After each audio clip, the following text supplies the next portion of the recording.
Le 22 décembre 1849, en Russie, un homme se prépare à être fusillé. Arrêté quelques mois plus tôt avec plusieurs amis intellectuels, il est soupçonné par le tsar de vouloir le renverser. Le peloton d'exécution est déjà prêt, mais quelques minutes avant l'exécution seulement, le tsar change d'avis et commue la condamnation à mort en emprisonnement dans une prison sibérienne.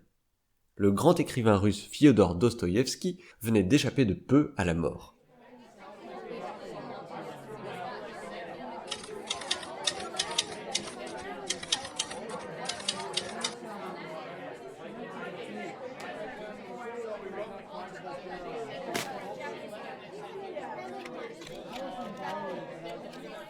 Dostoïevski est né en 1821 à Moscou. À 16 ans, il est traumatisé par la mort brutale de sa mère, provoquant un état de grande dépression, associé à un mutisme qui questionne beaucoup ses proches. 2 ans plus tard, c'est son père qui décède brutalement à son tour. La rumeur rapporte que ses serviteurs l'auraient assassiné, excédés par les mauvais traitements qu'il leur faisait subir. En réalité, il est plus probable qu'il ait succombé à une rupture d'anévrisme. Avant sa mort, le père de Dostoïevski l'avait orienté, contre sa volonté, à Dostoïevski, vers une carrière militaire dans laquelle Fiodor ne s'épanouissait pas. Ses années d'études furent difficiles, marquées par l'apparition d'une addiction au jeu, qui poursuivit ensuite l'écrivain pendant de nombreuses années. C'est alors qu'il est étudiant qu'il a sa première crise d'épilepsie. En 1844, pendant un enterrement, puis lors d'une fête après avoir consommé de l'alcool. Ses amis rapportent que son visage s'était alors brusquement déformé, avec un sentiment de peur terrible dans le regard. Quelques secondes après, il semblait avoir repris ses esprits, mais restait désorienté. Il était sorti de la pièce avant d'être retrouvé traversé d'intenses convulsions. Il avait fallu plusieurs minutes pour qu'il reprenne connaissance. En 1849, il est donc déporté en Sibérie. Si cet épisode de sa vie le marquera profondément, tant humainement que dans son style littéraire, il fera aussi de nombreuses autres crises d'épilepsie au cours de son emprisonnement. Il sera finalement relâché en 1854. Mais les convulsions ne cessent pas, et tous les mois se succèdent de nouvelles crises d'épilepsie. Ces moments traumatisants vont le marquer profondément, et l'auteur les évoquera à plusieurs reprises dans ses œuvres. Dès 1847, dans sa nouvelle La Logeuse, il fait du vieux Murin un épileptique. Il y décrit en particulier une crise d'épilepsie et rapporte très justement le cri en début de crise, les convulsions et l'état léthargique juste après, l'état de faiblesse que lui-même expérimentait régulièrement. Il fait à nouveau allusion à l'épilepsie dans Humilié et offensé, en 1861. Les crises sont alors particulièrement fréquentes chez l'auteur, si bien que les médecins non seulement lui prescrivent des traitements, qu'il refuse de prendre, mais lui conseillent d'arrêter d'écrire. Arrêtez d'écrire et vous serez guéri. Heureusement, Dostoïevski ne les écoutera pas. Mais l'apothéose de l'épilepsie dans l'œuvre de Dostoïevski, et même l'apothéose tout court de son œuvre d'ailleurs, est dans Les Frères Karamazov, le dernier grand roman qu'il publia quelques mois seulement avant sa mort. La crise d'épilepsie a un rôle central dans l'intrigue. En effet, le roman raconte l'histoire d'un parricide, le fils en question se servant de son épilepsie, et plus particulièrement d'une crise simulée, comme d'alibi alors qu'il est le véritable meurtrier. Dostoïevski rappelle d'ailleurs dans cette œuvre son scepticisme par rapport à la médecine de son époque. « J'ai tenté toutes les grandes facultés. Ils font de beaux diagnostics, ils connaissent votre maladie sur le bout des doigts, mais ils n'ont aucune idée de la façon de vous guérir. » L'époque de Dostoïevski, la seconde moitié du XIXe siècle, est le siège d'une ébullition sans précédent dans les sciences médicales, et en particulier en neurologie et en psychiatrie. Nous avons déjà longuement évoqué les travaux fondateurs de Charcot et ses collègues à l'hôpital de la Salpêtrière à Paris. À cette époque-là, l'épilepsie commence à être bien écrite, en particulier par Jackson en Angleterre, Romberg en Allemagne et Trousseau en France. Mais les traitements sont encore très expérimentaux, voire même dangereux, et il existe une réelle controverse dans le milieu médical sur leur utilisation. On le sait aujourd'hui, l'épilepsie est une maladie neurologique qui se caractérise par une sensibilité de certains réseaux neuronaux qui ont tendance à s'activer massivement en même temps et à certains moments, dans certaines circonstances. C'est ce qui est à l'origine de la crise d'épilepsie. Ces décharges neuronales débutent généralement à un endroit spécifique du cerveau, qu'on appelle le foyer. C'est à cet endroit-là que l'incendie commence, avant qu'il ne se propage rapidement à l'ensemble du cerveau. À ce moment-là, la plupart des neurones cérébraux s'activent simultanément, ce qui engendre cliniquement les convulsions et les autres symptômes. Tout se passe comme si tous les instruments d'un orchestre se mettaient à jouer en même temps. On obtient une cacophonie terrible, la crise d'épilepsie. Plus précisément, les neurones pathologiques en question sont hyper excitables. Il leur suffit d'un rien pour qu'ils se mettent à crier. En neurologie, On appelle ça un abaissement du seuil épileptogène. Tous les cerveaux, chez tout le monde, et tous les neurones qui le composent, ont un seuil à partir duquel une stimulation peut déclencher une crise d'épilepsie. Mais chez les personnes lambda, ce seuil est élevé et la probabilité d'une crise d'épilepsie très faible. Au contraire, chez les personnes épileptiques, ce seuil est abaissé et la survenue de crises bien plus fréquente. Une crise d'épilepsie est le plus souvent temporaire. Les convulsions durent plusieurs secondes ou minutes, puis cessent. Dans les minutes ou les heures qui suivent la crise, la personne est le plus souvent confuse, elle a du mal à reprendre ses esprits. Elle peut s'être mordue la langue ou uriner dessus. Dostoïevski pouvait quant à lui souffrir d'une aphasie, c'est-à-dire de l'impossibilité de parler. Cependant, il peut arriver que les crises d'épilepsie durent dans le temps et se transforment en un état de mal épileptique. Il s'agit d'un état très grave qui met en jeu le pronostic vital. C'est d'ailleurs de ça qu'est décédé le fils de Dostoïevski alors qu'il n'avait à peine 3 ans. L'épilepsie de Dostoïevski a très rapidement attisé la curiosité médicale, neurologique et psychiatrique. Freud, en particulier, a écrit un essai sur ce cas, intitulé Dostoïevski et le parricide. Il y développe l'idée, en accord avec sa théorie psychanalytique, que l'épilepsie décrite par l'auteur aurait une origine psychogène, névrotique. C'est de l'hystérie. Il faut dire que le cas de Dostoïevski est particulièrement inspirant pour ce courant de pensée. Freud justifie sa position par plusieurs points, et en particulier sur le fait que la première crise serait survenue peu après l'assassinat de son père. L'épilepsie est donc le symptôme d'un conflit psychique, d'une ambivalence entre son désir de voir ce père qu'il n'aime pas mort et la culpabilité d'un tel désir. Tu voulais tuer le père afin d'être toi-même le père. Maintenant tu es le père, mais le père mort. Et d'ailleurs, l'auteur n'a-t-il pas évoqué très directement le parricide dans Les Frères Karamazov et mis en lien ce meurtre directement avec l'épilepsie? Et même encore pire, avec une épilepsie simulée. Cependant, Freud fait plusieurs erreurs de raisonnement qui rendent son diagnostic d'hystérie improbable.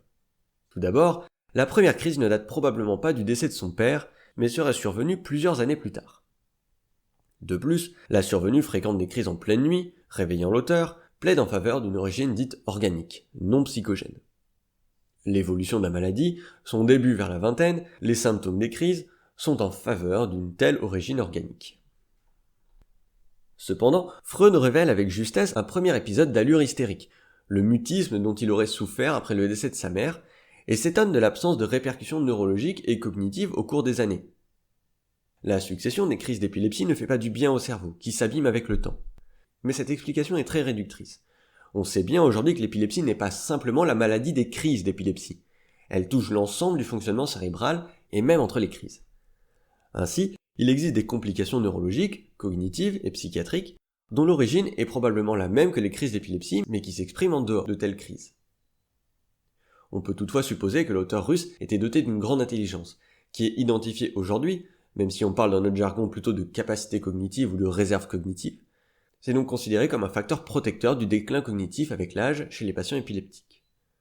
De plus, Dostoïevski s'est de plus en plus souvent plaint de sa mémoire au fil des ans, craignant même de devenir dément. L'argument de tonton Freud n'est donc pas très solide. Mais l'hystéroépilepsie, qu'on appelle aujourd'hui un trouble conversif, n'est pas une idée complètement farfelue. Certaines études récentes montrent que ça concernerait entre 5 et 30% des patients diagnostiqués avec une épilepsie multirésistante. Aujourd'hui, nous avons d'autres trames de lecture que la psychanalyse, plus pertinentes, pour comprendre ce trouble. Pour plus de précision, je vous renvoie vers un article du blog en description. En parallèle de cette interprétation psychanalytique, plusieurs neurologues vont tenter de poser un diagnostic, après sa mort, sur les mots de l'auteur russe. Leur objectif est, entre autres, de localiser le foyer épileptique, l'origine des crises. Pour cela, ces différents médecins vont s'intéresser plus particulièrement aux auras décrites par Dostoïevski, ces symptômes annonciateurs de crises imminentes et dont le patient est parfaitement conscient. Les auras sont supposées refléter les décharges neuronales du foyer. Si l'épilepsie de Dostoïevski a tant suscité l'intérêt médical, c'est bien à cause de ces auras, des phénomènes très particuliers, extrêmement rares, que le neurologue français Alla Joanine qualifiera d'extatiques. Dostoïevski décrit dans ces moments-là un sentiment de profonde harmonie, d'extraordinaire bonheur, de connexion ou de fusion avec l'environnement. Tout paraît clair, comme dans un rêve, avec une conscience de soi exacerbée et une clairvoyance nette. Un état quasi mystique qui est rapporté pour la première fois dans la littérature médicale par l'ami Dostoïevski. Il les décrira d'ailleurs à plusieurs reprises dans ses romans, comme dans la logeuse par exemple. Ces arguments font poser le diagnostic, rétrospectivement, d'épilepsie du lobe temporal médial. Il s'agit d'une cause très fréquente d'épilepsie, près de 40% des cas. Il y a environ 50 millions de personnes dans le monde qui en souffriraient. Le lobe temporal est de manière générale une zone à risque d'épilepsie. Les auras extatiques, le mutisme post-crise, les troubles de la mémoire, la survenue des crises la nuit sont autant d'arguments pour une origine temporale de l'épilepsie chez Dostoïevski. Le lobe temporal est situé juste derrière vos oreilles sur le côté du cerveau. Il est le siège de nombreuses fonctions cognitives complexes, comme la mémoire ou le langage, par exemple. L'auteur russe semble donc avoir souffert pendant la plus grande partie de sa vie d'une épilepsie temporale, une maladie qu'on sait aujourd'hui bien traiter. On commence généralement par des médicaments dits anti-épileptiques qui permettent d'augmenter le seuil épileptogène et de rendre les neurones moins excitables. Dans les cas résistants, on peut proposer un traitement chirurgical, dont le but est de retirer le foyer épileptique à l'origine des crises. L'opération est précédée par toute une batterie de tests et parfois même nécessite l'implantation d'électrodes au sein même du cerveau. Le but est alors de localiser le plus précisément possible le foyer épileptique. Il s'agit de l'enlever lui et seulement lui. Tout bout de cerveau enlevé en trop pourrait aboutir à des séquelles définitives. Globalement, ce traitement est efficace, mais dans certains cas, les patients doivent continuer à prendre des traitements épileptiques au long cours. Car l'explication d'un foyer unique à l'origine des crises d'épilepsie est bien trop réductrice. Les neurones forment de vastes réseaux, et dans l'épilepsie, ce n'est pas seulement le foyer qui est à l'origine du mal, mais l'ensemble du réseau neuronal qui lui est attaché. Ainsi, la plupart du temps, l'ablation du foyer déstabilise suffisamment le réseau pathologique pour stopper les crises. Mais pas toujours. Il existe une recherche active actuellement pour comprendre ces processus et proposer le meilleur traitement possible aux patients. Mais revenons sur les auras de ce cher Dostoïevski, qui ont attisé la curiosité de tant de médecins et chercheurs ces dernières années. Des travaux récents suggèrent que l'origine de ces phénomènes étranges se localiserait non pas dans le lobe temporal, mais plutôt au niveau de l'insula, un lobe cérébral enfoui tout près, dans les profondeurs de notre cerveau. Nous avons parlé plus haut des électrodes qu'on peut implanter dans le cerveau des patients candidats à une chirurgie, pour localiser au mieux l'origine des crises. Chez certains patients victimes d'aura extatique, les électrodes sont placées au niveau de l'insula, et localisent un foyer au sein de ce lobe. Encore mieux, il est possible d'utiliser ces électrodes non pas comme détecteurs de l'activité cérébrale, mais comme stimulateurs. Ainsi, chez ces patients, la stimulation de l'insula reproduisait fidèlement les auras mystiques.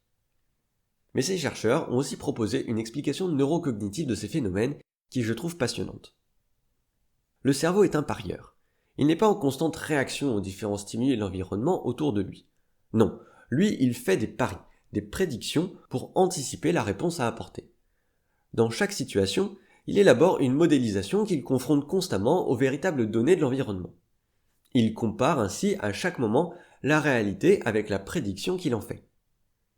La différence représente l'erreur prédictive, que le cerveau cherche à minimiser, soit en actualisant ses modèles internes pour qu'ils reflètent plus fidèlement l'environnement, soit en modifiant directement ce dernier. Une erreur prédictive trop importante serait à l'origine, dans cette théorie, de l'effet de surprise qu'on peut parfois ressentir. Le cerveau s'était alors trompé complètement dans ses prédictions. Ce qui est particulièrement intéressant, c'est que la structure cérébrale suspectée pour faire ces comparaisons est précisément l'insula. Ainsi, une décharge épileptique à cet endroit saturait le processus, aboutissant à la perception transitoire d'une erreur prédictive nulle. Le cerveau a donc l'illusion de prédire parfaitement l'environnement qui l'entoure, et ce serait, selon cette théorie, à l'origine du sentiment de clarté mentale, de symbiose avec l'environnement et de bien-être. Dostoïevski représente donc un cas clinique particulièrement intéressant.